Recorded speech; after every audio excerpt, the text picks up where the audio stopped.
So thanks so much for watching Morning Live. Now, it's been almost 2 weeks of unyielding protests across the United States following the death of George Floyd at the hands of police in Minneapolis. Floyd's death has highlighted ongoing racism and police brutality against African Americans. Now, protests have also escalated overseas, and the charge against the former Minneapolis police officer Derek Chauvin, who knelt on Floyd's neck, has been elevated to second-degree murder, with the other 3 officers also charged with aiding and abetting. Floyd's family lawyer Benjamin Crump said, and I quote, "This is a significant step on the road to justice. We are gratified that this important action happens before George Floyd's body is laid to rest," unquote. Now, Byron Wilson, who joins us via Zoom now, is the founder and headmaster at the Wilson Academy in Atlanta in the United States, and also an author and the leader of the #HowWeFight campaign. Thanks so much for your time this morning, and welcome to Morning Live. Thank you. I'm really excited to be here at this outstanding opportunity. And we appreciate you staying up for us. It's early morning on your side. But let's just start by looking at the protests that we saw subsequent to what we have said is a murder, blatant murder seen by everybody of George Floyd. And we then saw looting taking place. But let's start at the beginning with regard to this death and what it means to a generation of African Americans. Right. Well, we're tired. You know, this is something that we've seen consistently. There's a blatant disregard for Black in our country. And that's why you see the civil unrest. This is a consistent thing. And even though you've seen some charges recently, it doesn't really mean anything because we've seen charges before. And what we haven't seen are the convictions. And with regard to that, as you say, this is not the first time. You know, there are so many names you can think of, you know, Rodney King going some time back, but the list is endless. Why do you believe that it is so easy for Black Americans to be killed and at the hand of police who are supposed to guard and enforce the law and get away with it? Why do you believe it's so easy, seemingly, for that to happen? Well, you have to look at the history of the country. We were introduced to the country as property. That's number one. And then the legal system is based on the prison system. And the prison system only exists because slavery ended. So it's actually just the evolution of slavery. So when you understand what the system is actually based on, then it's no surprise that we have a hard time finding justice. But the biggest problem that we have is we don't offer any consequences. And so that's what our organization, How We Fight, is how we can actually provide some consequences, and these things won't continue to happen. So the significance of campaigns or, you know, hashtags like Black Lives Matter, because we see these, it's been rather consistent over social media platforms for the last 5-6 years or so, and they are heightened at times when we have events such as what just happened to George Floyd. But do you think they are effective, Byron? That and other hashtags, and we'll speak about the one that you came up with as well. Yeah, they are effective because what you have to understand about any revolution is that the youth are a key component to the revolution. And the youth are far more technologically savvy than the older demographics. And so when you're talking about these hashtags, what it does is it immobilizes the youth. If you look at a lot of the pictures and video, you see it's a lot of young people out there, you know, working hard. And that's critical. So it really does motivate them. But I think it's just a unification of a common sentiment. And that's why those things are important. It mobilizes people and unifies us. And speaking of unity, because the call is not just for African Americans, but for all people to actually join in this rallying call, to have people treated as people, as beings who matter. Do you see a change at all in terms of how American society is behaving ever since the advent of these hashtags? No, not really. I think what you see is fear and guilt and people protecting their pockets. For instance, these murders, these things occurred months ago, and they're only getting charges now because this is people responding to riots and protests. So these sentiments aren't particularly genuine. It's just a response. And from a corporate perspective, they don't want to isolate Black dollars. One of the things that we talk about is leveraging our Black dollars. And so when you have these entities that rely on us, for instance, Black Americans, we spend more than anyone on fast food, which is why we have an initiative now to where we're only supporting Black-owned restaurants because we have to start to leverage ourselves economically. So, what I will say is that you are seeing a bit more of a diverse group of protesters, but you have to be careful with the term unity because it actually denotes a shared responsibility. And I don't really see this as a shared responsibility. It's really stop killing us. It's not really shared, it's stop killing us. But it makes people more comfortable to say we all have to come together because, again, that denotes that somehow we're also responsible for being murdered. And then you have those who will say, okay, we understand the message that you're trying to convey. We understand the protest as it played out initially. But when it then descends into looting, then it loses its efficacy and you lose the messaging. How would you respond to that?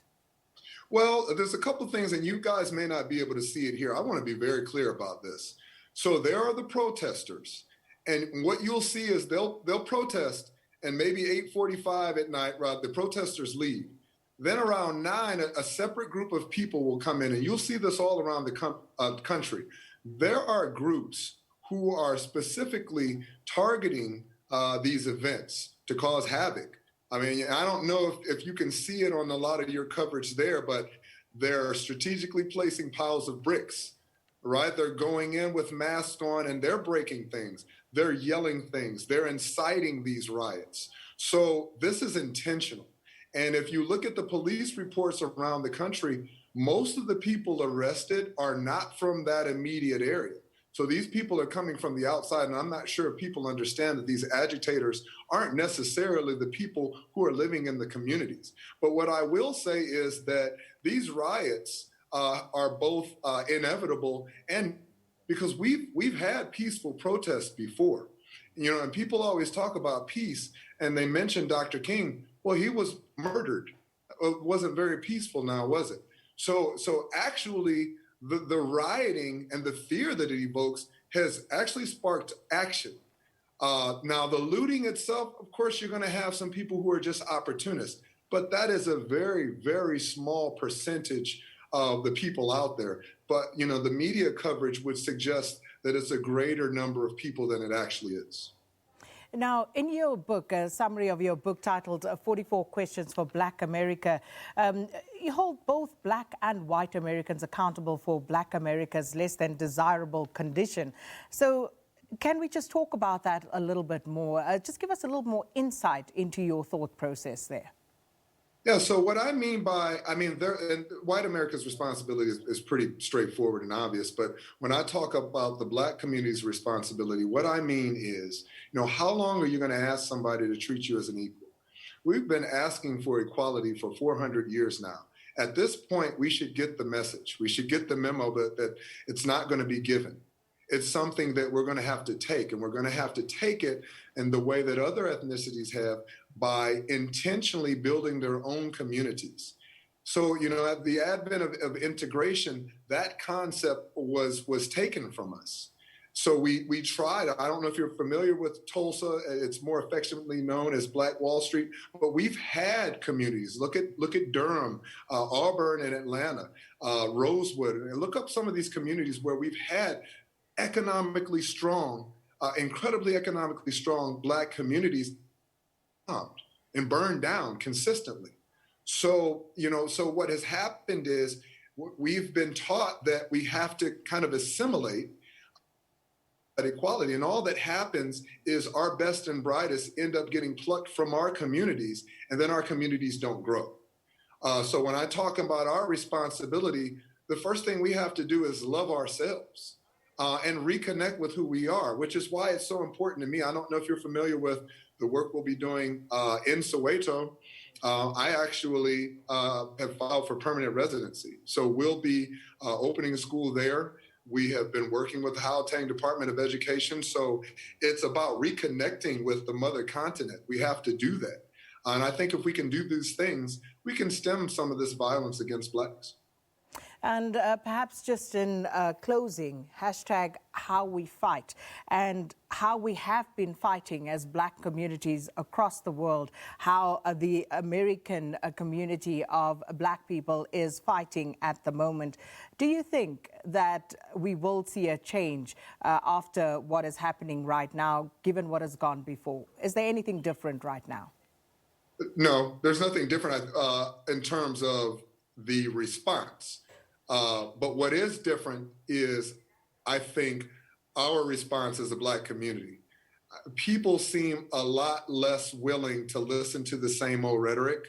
I think we've gotten to a point where it's become volatile, where people are just fed up and they're tired. And you do hear a lot more conversations about Black exclusivity in terms of increasing our own economic status in order to leverage some of these things, to start these PACs so that we can lobby elected officials. Some of the things that we weren't as open to before, I'm starting to see a lot less resistance to some of those concepts. So in that regard, we have seen the change. But until we can implement some of these things economically, we're going to wind up with the same situation with no convictions that we always see.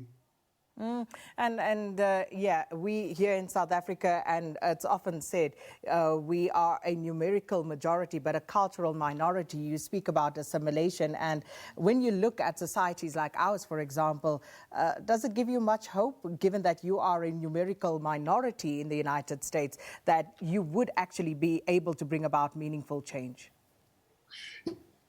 One of the things that I try to explain to people, that your dynamic, I think in South Africa has done some things better than we have, even though your end to apartheid is so much more recent than our progress, as it were, because you've actually got some legislation that's in place that would help prevent that from happening again. But also, as you said, you're the physical majority. And so the difference is when you can bring about these change, you still have the government, you still have the physical majority. The difference, though, in the United States is we have been able to amass a good deal of wealth. The problem is it's not collective. So I live in Atlanta, where, it's known as the Black Mecca in terms of prominent Black citizens. That may be the case, but our money isn't collective. And so you have a bunch of individuals with resources, but our money doesn't move together, so it's no more powerful for the Black community as a whole. So I think that if we can start to be more collective in our wealth, then we could actually make some changes. Well, Byron Wilson, thank you so much for your time this morning on your side and on our side, early morning on your side. Really appreciate it. Leader of the hashtag How We Fight campaign in Atlanta, for talking to us about events that have and will still happen with regard to George Floyd's death at the hands of police in the United States. Let's take a quick break, and after that, we'll be talking about Andrew Mlangeni. Know him? If you don't, there's a problem. But we'll talk about that after this break.